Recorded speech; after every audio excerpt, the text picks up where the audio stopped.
Good afternoon, ladies and gentlemen. Welcome back to my channel. We are today Tuesday, March 12, 2019, and for today, the weather is pretty hot in Port-au-Prince. It's very sunny. It's bright and sunny. Actually, it's the only thing that for the day gives me hopes. Nice, the weather. It's lovely and it's hot. It's not helping with my headache. I've had a headache on and on since the last week, and you know anyways, for today I'm going to do two topic discussions, but before, I really want to review this book. I want to review this book by Edwidge Danticat. It is called Brother, I'm Dying, and it's a book that I purchased in 2007. Now, I've read, usually I like to reread my books, and I never I don't know, I usually pick books that speak through me. And Brother, I'm Dying is a really hard book to read. It is a hard book to process. It is a hard book to digest. And you know what? I started to read this actually in February, because around February we had like a shortage of electricity, and we had no electricity. So I just picked up some books.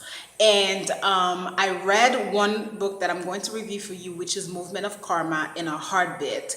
And then I read Create Dangerously, The Immigrant Artist at Work. I reviewed this book on this channel before. This is one of my favorite from Edwidge Danticat. I love the short story style.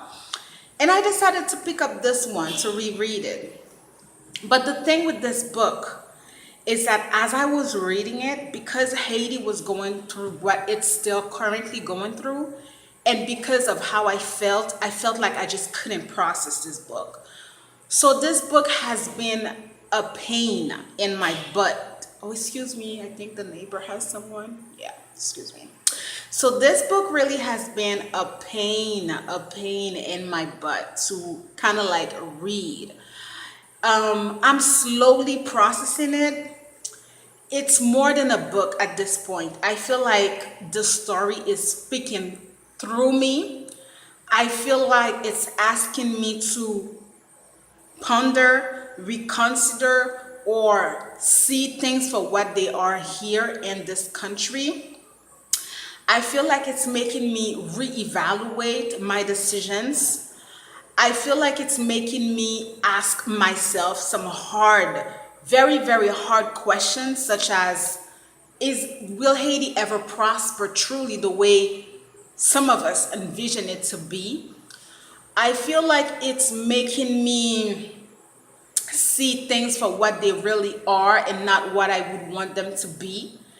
And I feel like reading it at such a particular time is just, I don't know, like I've been asking myself that question. I've been asking myself that question. Why are you reading this book at this particular time?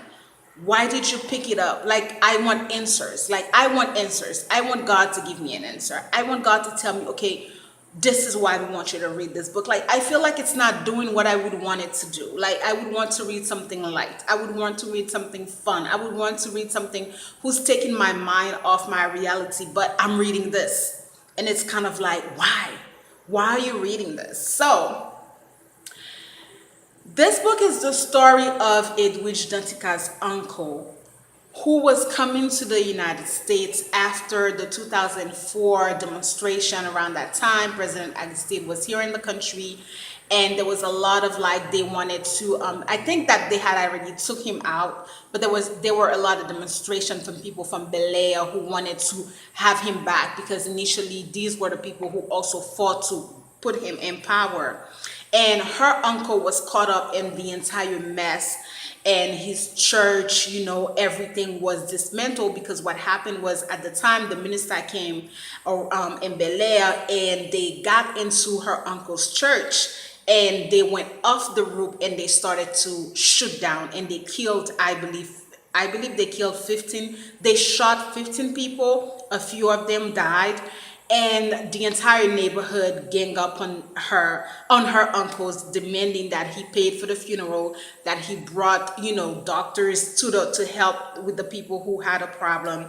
So the uncle he didn't have the money. Nobody had the money. The lines of communication were dead, so it's kind of like he was escaping, Haiti. He had already a ticket to go to Miami because he needed to attend some type of like church event. And then what took place is that they lost all their papers because the gang members came to the house and they burned everything, as is the custom still today. They took out everything from the church, everything that he owned, and he had no paper. So when he got to Miami, instead of like, and the uncle had suffered not lung cancer, like throat cancer, so he couldn't talk. They had actually put for him right there, inserting a piece thing, like, how do you call it, a peacekeeper thing, like a little hole, like he had a machine. So when he came to Miami, he got detained. They thought that he was coming to Miami without any papers, like illegally to stay.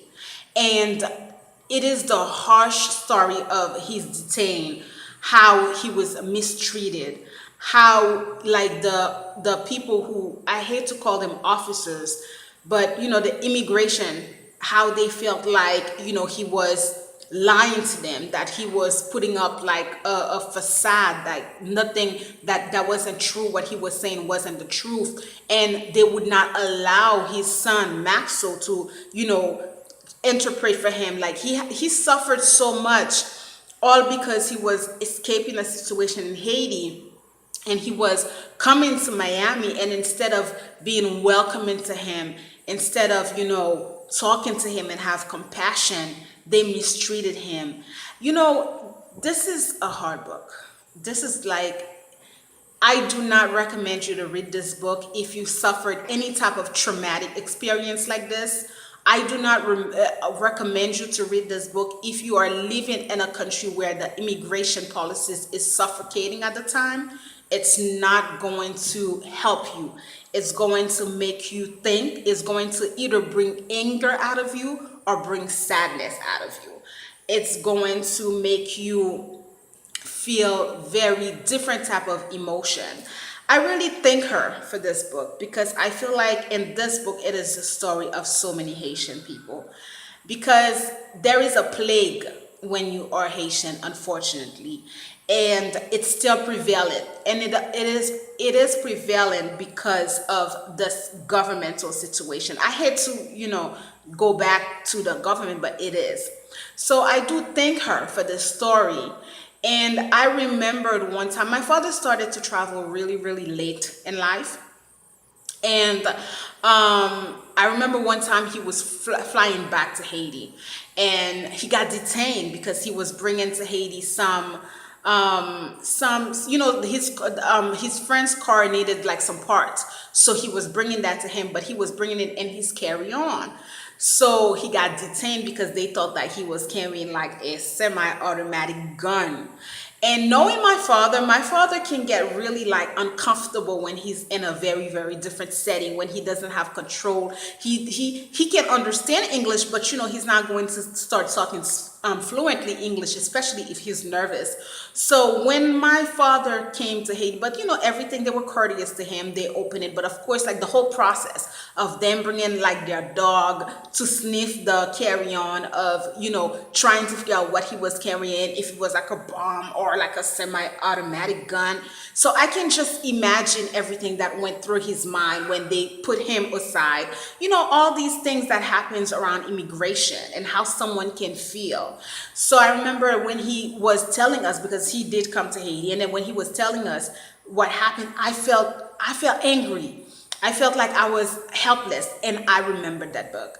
I felt helpless. I felt like I wanted to tell him that I don't want you to travel anymore. I don't want you to travel by yourself. I felt like I wanted to tell him so many things, and I was so angry, and I was like, oh my God, like I felt like I wanted to tell him, don't come to the United States anymore. But it's kind of like, we still have to live. And so I love Edwidge Danticat. She is one of my favorite writers, because her style of writing is it's good, you know.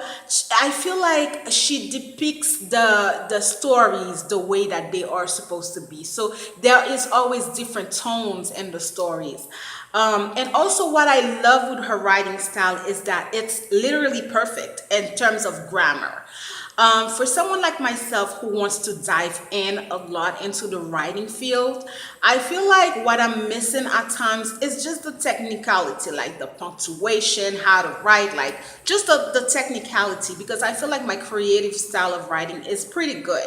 So reading her helps me. It helps my vocabulary.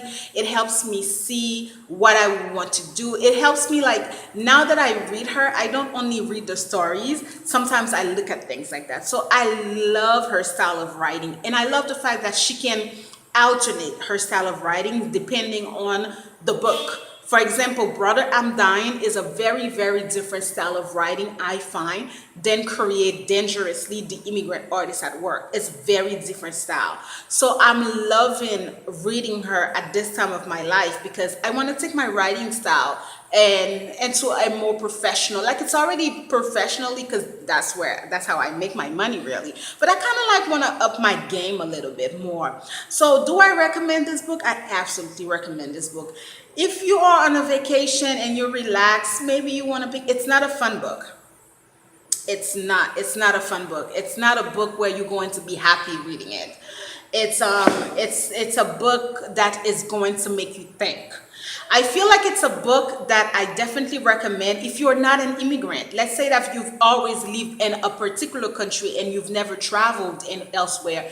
I feel like if you don't have that connection with an immigrant, I would recommend for you to read that, because that's going to give you empathy towards someone who is an immigrant. Because a lot of times if we don't go through stuff, then we can't really, you have to put yourself in people's position.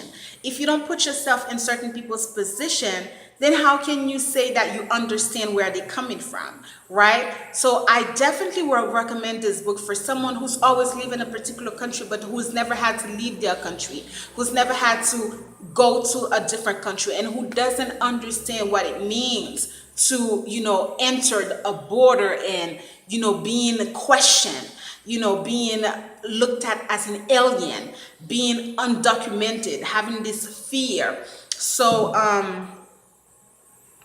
definitely pick it up. I give it a 10. I definitely give it a 10, a 5 star.